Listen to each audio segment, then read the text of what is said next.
Hello everyone, this is Albert with Pigskin Pointers for your top running backs for Week 3.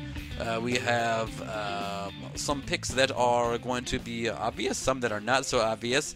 Picked by yours truly, Mr. Albert Gabriel. Seth will be helping you decide if my choices were bullshit or if they're legit. So we'll start right along with the first pick of Week 3. We have Adrian Peterson. I think will be the number one back this week for production. And what do you think about that, Mr. Seth? Do you think that he's going to be number one, or do you think he's a little bit riding high on last week? Yeah, I don't. He's back. Adrian Totally Peterson back. of old is back. So, shout it from the rooftops.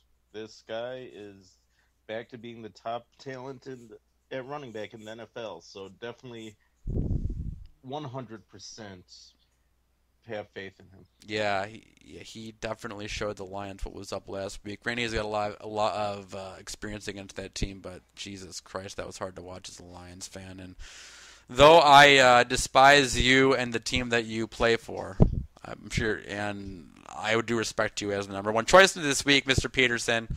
Next we have Marshawn Lynch. He's going to be grinding it out. And I think that's a pretty obvious one. I think he's overdue for a couple touchdowns. What do you think about them, Mr. Seth? I am not a fan of the Seahawks offense this year. They have not put enough points. The majority of their points are special teams putting him in good positions. They need to find an offensive identity. But they could. And totally could, though, potentially. Because, listen, he hasn't in the end zone yet. I mean, they get that groove. Like you said, gelling it out. That should be the name of this episode, is just gelling it out. This whole week, gelling it out. Well, if there's any way to get back in the groove, it's against the Bears defense. So he is definitely he's a play for this week. Yeah, for this week. You don't drop Marshawn just because he has a bad performance. So things will eventually even out. He'll get into his groove. Totally, yeah. Got Jamaal Charles at number 3. I think that's a pretty obvious one. Le'Veon Bell coming back. Expected to have a huge game. I would not say that he's going to do anything less than, I would say, 15 conventional fantasy points. Definitely. Which is always good. He's going to get the ball thrown towards him. He's going to get the touches. Good. It's really to see how he does in the next 2 weeks. Yeah. This week he might get a pass just because he's been off for so long, like Adrian Peterson last week. But if you have him, you start him. It's simple as that. Totally. Absolutely. And then we go on to Matt Forte, the consistent and most boring fantasy player to ever grace the roster in the past half a decade of any fantasy football. The least sexy player to have, but always he seems to grind it out for you. So I think that he's going to have a couple. The Bears are obviously in shambles, and he's one of the few people on the team with actual offensive talent, especially with their dud of a quarterback and their lack of depth at receiving. Big, huge, obvious choice there. Then we have LeSean McCoy. What do you think about this one, Seth? Do you think that he's going to have a good week? And worthy of the coveted 6th spot for running backs? Well, the Dolphins have been towards the bottom in their run defense this year, so I say LeSean is a must-start. Obviously, he's a must-start because of his name and his ability, but I think he's a must-start just because of the matchup as well. Yeah, I totally agree. Moving right along, we have Latavius Murray. What do you think about him this week, Mr. Seth? He has been doing pretty decent so far this season, so we can expect the same production. What do you think about this matchup? I'm not that big on this matchup. They're still finding their offensive identities. So, I start them, but since it is against the Browns, definitely start them because they have allowed the most rushing yards, I think, in the past 10 games. Yeah, that's one thing that's not going well in Cleveland is a run defense. All right, so Jeremy Hill had a little bit of a underwhelming week last week. I think everyone's expecting him to rebound a little bit. Great talent, and we're ranking him at 8th. So I think it's about an appropriate spot. I that I agree. That is a good spot right Yeah, there. yeah. And then we got Jason Forsett right below him. I think I might actually put a little bit high on this list in Foresight and Forsett, literally no pun intended. But yeah, he did great last year. What's going on there? You think, Seth? Why has he not been the dude he's been last year regarding production? I think they're trying to rely on Flacco too much, and since I, uh, I am very virtually clueless about this. Actually, I don't know what's going on with the Baltimore's offense.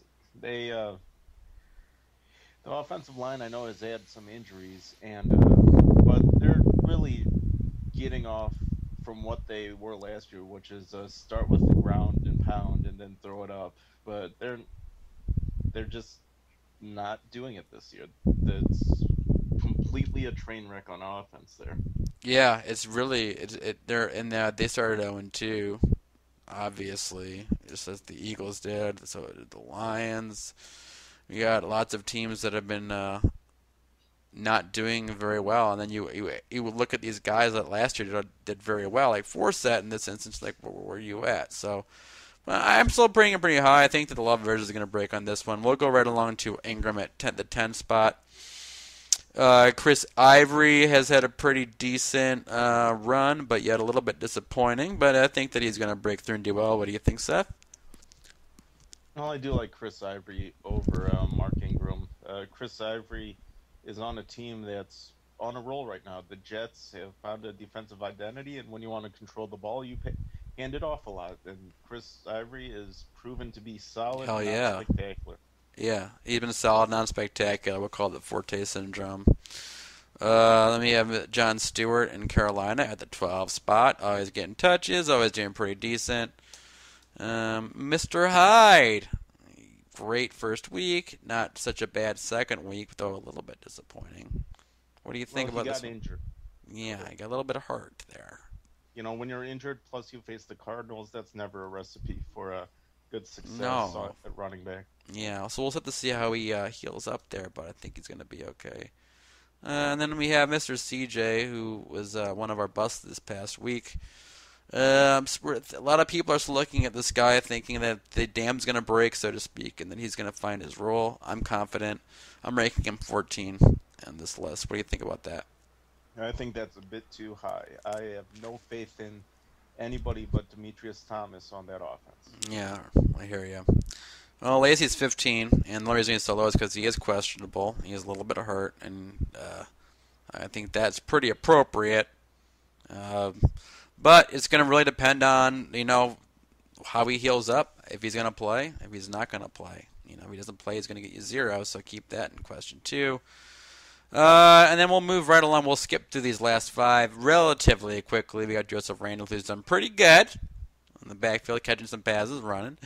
I got Frank Gore, doing a decent job, and then Alfred Morris, always a relatively moderate, okay running back. This is one I want your opinion on, Seth. This is Danny Woodhead. What do you think about him on the 19 spot? Well, you're going to get a split running back for that week. So I would, because he's got Melvin Gordon with him. Mm-hmm. However, I do think Woodhead has played well this year and worth it being a number 2 running back. I agree. And then our 20 is DeMarco. Due to his subpar performance and also the fact that yesterday he left practice with a hamstring injury and did not return. So he's questionable, if not doubtful, for tomorrow's game. So, thanks for listening for the running back portion of this week's podcast. We will be back very soon with our breakdown of the top wide receivers for this week. Stay tuned.